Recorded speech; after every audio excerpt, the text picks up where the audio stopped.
Hello, you wonderful people, and welcome to another episode of Crime Centric. This being a show where I talk about TV shows that are crime dramas. For today's episode, I'm going to talk about The Cleaning Lady, Season 3, Episode 6. A great episode. A lot of really interesting things went down in this episode, so let's break it down. Well, first and foremost, we had the opening where we have Ramona. It's her, Armand and Jorge Jorge and Armand when they were younger, and she did seem like she had a very special relationship with Armand, because that's the thing I could never figure out, like, all these years, like, why are you going above and beyond now? To be fair, it makes sense. I mean, like, because since Eduardo's, it's been years, decades since Eduardo cut off from the family, so why is it now you're kind of going above and beyond to try and get Armand involved? I mean, to be fair, it's one of those things where you just let so much of life pass you by, and I guess like it finally clicked in my head, especially this episode of, right, you want to make up for lost time, and it's like, right, he's in such a precarious situation. It's like, if we can save Armand,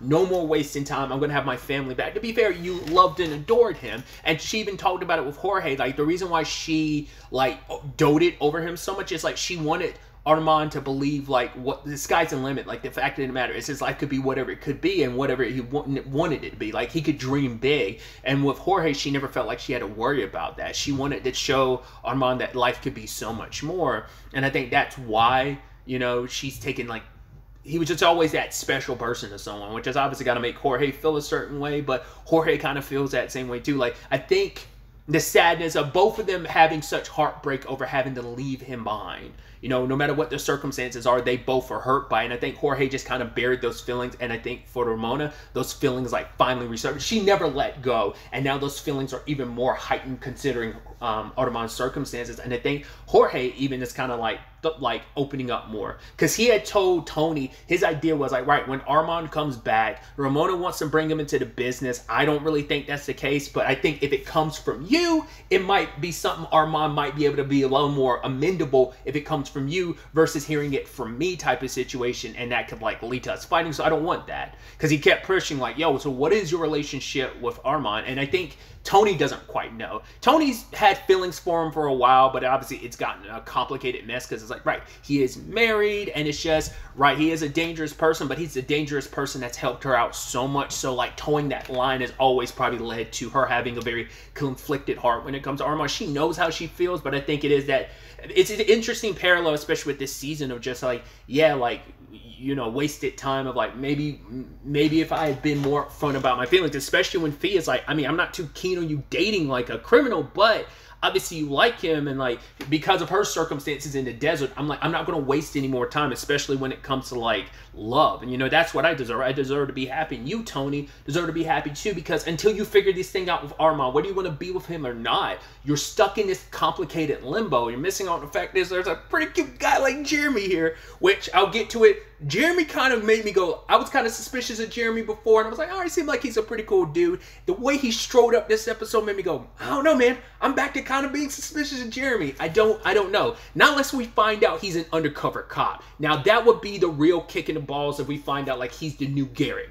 Like, cause we haven't, once again, like, since Garrett's death, we have not focused on, I mean, yes, we've gotten Russo, but we haven't actually been, like, in the FBI building. We haven't gotten the FBI investigation side of things. The only thing we've gotten is Russo's interactions with Nadia. So that's, like, that makes me feel like there's going to be a twist there, like maybe Jeremy ends up being an FBI agent, that he got close to Tony on purpose type of situation. To be fair, Russo wants to take Tony down too, so he's probably waiting for an opportunity to get close to her to find something that could take her down, because Russo made it clear, like, oh, like, once I get Armand, I'm also going to take Tony down too. I mean, that's mainly, like, her vengeance, because it's like, well, Armand's responsible for what happened to Garrett, and so is Tony. Like, their whole deal is what kind of led to Garrett's death, and obviously Russo cared very deeply for him. They had a complicated relationship, but there was, like, obviously love there, you know, everything. So, but either way, with everything going on, like, because obviously Tony's focusing on, it's Luca's first day at school, and she's so excited, but also, like, the problem is, like, she's overzealous because she's so nervous and she's scared. It's like, no, I want Luca to seem like that has nothing to be afraid of. And Chris is like, yeah, I think it's more so you, isn't it? It's like, kind of take a step back. Like, you're putting so much pressure on this is overwhelming Luca a little bit. And it's just like, right, she's just nervous. She was hoping, like, you know, it's like, right, maybe we need a little more time for his immune system to build up. But it's like, like, no, the doctor said it's okay for him to like go to school finally, and it's like him to be around kids his own age and kind of have a normal life. It's all Tony's ever wanted, and it's just now that time is here, she's scared of like, you know, with so many other shoes, the other shoe dropping in so many other facets of her life. This is one part of her life she doesn't want it to fall, you know, especially because she's already got to deal with like CPS and everything too when it comes to him. So, which Jorge did come through. That's like, hey, like here's some stuff that can help you kind of get Luke out of the system, but this can only take you so far. The rest of it kind of has to be on you. And it's like, yeah, because it's, you know, from one single parent to another, Jorge wants to help her out. Because even Ramona's like, why does that woman have such a spell on you? And it's like, I don't know. I think there's something about, you know, I think when he looks at Tony, he sees so much maybe of his own story that, you know, it's like maybe that's what really resonates with him. Like he just sees who she is, how like tough as nails she is, how ride or die she is. That's just like he finds her fascinating. That's why even more so, like on top of everything else, he's trying like even further on like, so why are you so like all about like Armand? Like Nadia is one thing, like right, they're married, but you, like, what is it? It's like she's indebted to him, but also like she is, you know, emphatically in love with him, you know. So I also think it's so interesting, like, obviously, once again, bringing Jeremy into the story this way by, like, oh, yeah, because at first him just showing up like that, but it's like, no, Tony called him and everything. But, like, him being like, oh, yeah, so where's Tony? I'm like, why are you so nosy? I was like, well, to be fair, Tony called you over, but I'm still like, you're asking. He's like, oh, let me search around. I'm like, don't leave him alone to search around. I'm like, this is suspicious as hell. That's why I'm like I said, I didn't even think about it. I thought about it the entire episode. He's suspicious, but it's not until I started this recording. I'm like, is he an FBI agent? Now that I put that in my head, that's all I can think now. Like the reason why he wanted to be like searching around and stuff, he had the perfect excuse. But I'm like, are you an FBI agent? You gotta be, you know?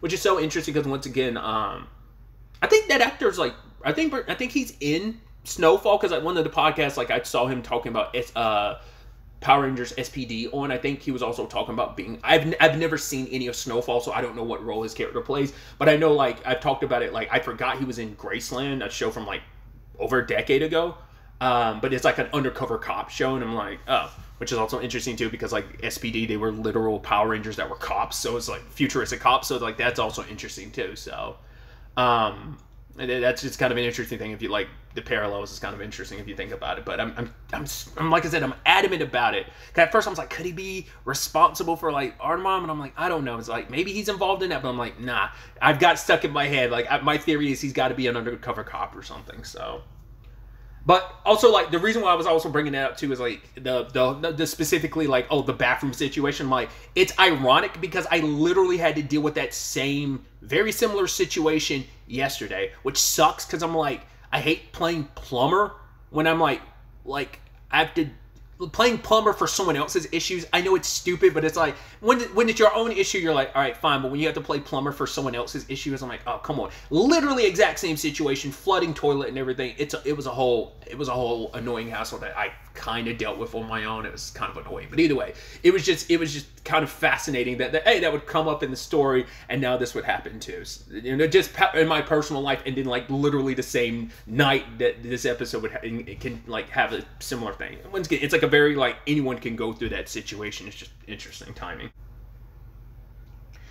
What was also interesting though is JD's friend, because last episode the whole thing was like, all right, why we never found out why the cops arrested Dante. Well, it turns out Dante's got dragon's breath on him. That's what he was arrested for. And Tony, because Fiona hooked her up with the files, and it's like, wait, this is the same stuff that was found in the van that took Artemon. Oh my god, he's behind this. I was like, I knew it. I brought it up last episode. I was like, he was like, oh my, like Jorge's like, yeah, Dante thought the guy could take more and ended up killing him. I was like, yeah, he was covering his tracks. So it seems like it might just be a Dante thing. Maybe it's a Ramona thing too. I don't know. Like I said, I don't think it's a Jorge thing. I think it's a Dante and Ramona thing, but maybe it's just going to be a Dante thing. Because he has this line with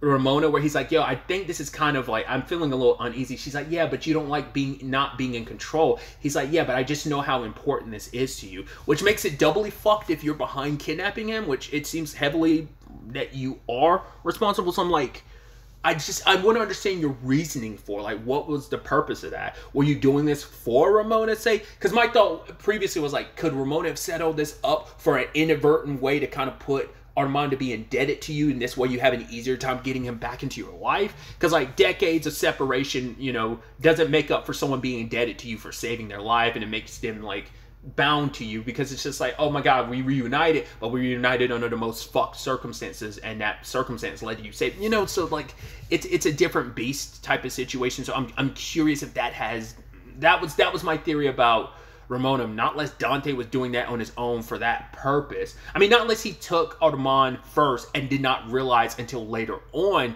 who he was. Like, not unless that's the correlation. I don't know. It was also interesting that a good chunk of the episode revolved around Nadia being around Ramona and Jorge. Mainly her and like Ramona, like developing Nadia and Ramona's relationship more about, hey, these people cared the most about Armand, and it's like Nadia wants to get him back so that, like, right, like much like Tony, it's like we've wasted so much time, we've had our issues, but we'll come back stronger than ever. And Ramona wants that to be the case of like, right, I want him back with you, I want him back with us, and then you can stay here, you know, be safe and everything. But Nadia wants to just to take Armand, and it's like, right, he doesn't want to get mixed up in this cartel business, but it's like, yeah, his enemies could still be after him. So it's about both of your protections. It's just, once again, like like I said, I have a better understanding this episode, but it still seems wild the lengths that Ramona is willing to go for Armand after all this time. Like I said, maybe she never had him out of her heart, but that going so hard in the paint to get him, like, not only get him back, that's one thing, but specifically to draw him into your business and stuff like that, which once again, Jorge's fighting her on, because he's like, right, like, I went to college for these reasons, but she's like, no, you went to college so that you could play, like, so that you could help us, but also fight the government at their own game. Like, by, like, you know, they use the law to kind of come against us as a criminal with a law degree. You'll be able to defend us and use their laws against them that, like, push back anytime they try to come after our criminal enterprise. But because Jorge is coming from the perspective too of our routes can leave us compromised, so we need to abandon them. But for whatever reason, Ramona's stuck in, like, for not wanting to change the business model. That's one way. Like, she's run things a certain way, and I think it is an element of it's my way or the highway. Even Jorge recognizes that, but she's very stuck in her ways about running things. But like, yeah, we've already kind of been compromised. Our enemies are already using Armand against us. Like, this whole thing could blow up in our face, so we should probably adapt our business and approach things from a different lane, and close all these routes that could leave us exposed. But Ramona refuses to, because I guess it's like the whole situation with Armand is one thing, but backing away from other things that are success. Like, it feels like maybe there's stuff that even she hasn't told Jorge about the business, why she's so adamant about things staying this way. Maybe, once again, maybe it's just a pride thing as a criminal of like, no, this is my business, this is my enterprise, I'm not going to change it for anyone, you know? Even for family, like Jorge begging her to, like, change things, you know? But like I said, I get it. Family's everything. Family's important. So it seems like that is, in itself, is the one, and I mean, it's one of many, but the main reason why she wants to bring Armand in. It's like, once again, make up for history. But it just feels so weird to go so hard in the paint. Not only because his life is in danger, but also just like, it just doesn't sit right. It's just, like, once again, it's just, you don't know who to trust in this situation. So it's also interesting, too, tying the intro into the element of Nadia ended up pulling out one of the few cards that Armand and her still have. It's like they had to sell off a bunch of stuff to pay off their debt. And now it's like, yeah, the one card he kept is one that, like, Ramona, like, instilled in him, like, yeah, this could be yours one day. And it's also the one that, like, his father burnt the car model version of. So it's like, which, with the way the story goes, that's going to be interesting to see where, like, things go with Armand's parents. We'll talk about that later, when we get to the end of the episode. But aside from all that, we also had the whole situation with Tony and Fee getting Jeremy to drop them off to where, like, Dante was arrested, the area around where he was arrested. And so they're searching the place, and it's the type of place of, you don't ask any questions, some shady shit goes on here. I love the guy was like, hey, you want to, like, hey, looking for some body, looking for some fun, 30 minutes for a certain amount of money. And she's like, no thanks. He's like, well, screw you then, bitch. I'd rather your sister. If you want to, like, that's not a compliment, you know? So, and it's kind of sad, like, this is exactly what JD didn't want you to do. would get Fee dragged deeper into stuff. But Fee's like, yo, after everything, I'm not letting you go at this alone, especially because this is about Armand. You care about him. I know how much he means to you, so you can't go in there alone, especially because she doesn't want to call Jorge because she doesn't know who to trust. It's like, if Dante's behind this, who's to say Jorge or Ramona's not behind this too? So once again, she has her suspicions like I've had mine, and even more so under these circumstances of not knowing who to trust. So she ultimately, they end up running into a kid who has Armand's jacket full of bullet holes, and the kid, you know, he finds out, oh, like, Tony's a doctor and needs help with his grandfather. And it turns out, luckily, it doesn't seem like it's anything too bad, something that Tony was able to help him with because he was passing out and stuff like that. She was able to remedy that situation. I even love, he's like, whoa, what kind of doctor doesn't want to get pain? Fiona's like, the stupid kind. But yeah, because the kid ended up pointing them to where Armand was, and Tony saw him, and they tried to bust into the apartment he was, the apartment he was in. But problem is, Tony accidentally got a whiff of some dragon's breath, and she saw him, and she's like, oh my god. And all the feelings that she was talking about with Fee, like, finally came out. She's like, I'm never going to let you go again. I promise, I'm never going to let you go. But it was all in her head, so they got her out of there. But at the same time, they're leaving, Armand's being taken away for the exchange, and it's like, Tony's like high on dragon's breath. Luckily, they had the detox into, like, they brought with them to help with Armand to help with her now. And they're asking Jeremy to drive them somewhere. And it's like, the fact is he's a little on board with it. I mean, to be fair, he's like, yo, maybe we should take her to a hospital. Maybe we should involve the cops with this. But he follows suit after she calls Nadia, which I was like, Nadia's not going to listen to you. She's not your #1 fan right now, especially when they're this close to getting Armand back. It's like, for one, I don't want you to screw it up. Also, you're the one that kind of got in the middle of our, not kind of, you straight up got in the middle of our relationship. I'm not about to have you screw that up. So I need you to go away and not be involved in this. But the fact is, she still ended up texting her the address. I thought was interesting, because she didn't want to believe her when she was like, yeah, Dante's behind this. This might be a setup. And then she contacted him, and I was like, that's interesting. It's like, maybe she's starting to believe her. But as they're making their way there, they cross paths with the kidnappers, and Tony and Armand lock eyes. But then all of a sudden, the cops roll up. I was like, did Nadia set this up? Like, was this Nadia's plan? Like, she's going to screw her over. Like, well, it's not like Ramona's there. But, like, the whole point is, like, was she going to try and get Tony and... Because they want Tony and Armand. So, like, because the fact is, how else are the cops going to pop up there? No one else called the cops. The only person that has an in with the cops is Nadia, but it seemed like she pulled away from that. But maybe because Armand's so in danger, maybe she's like, right, I'd rather him be arrested than be in the middle of all of this, and I can get him out.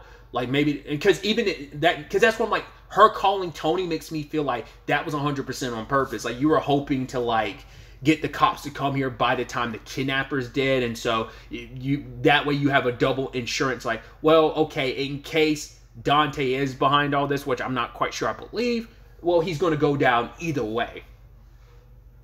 Well, also, not unless he talked while he was in prison. That could also, like, I mean, well, he wasn't in prison. He was arrested, but he's a cartel dude. I don't see him talking. Not unless when he got arrested, Russo got to him, and that's because those weren't just like regular cop cars. Those seemed like Fed cars. So I'm like, I don't know.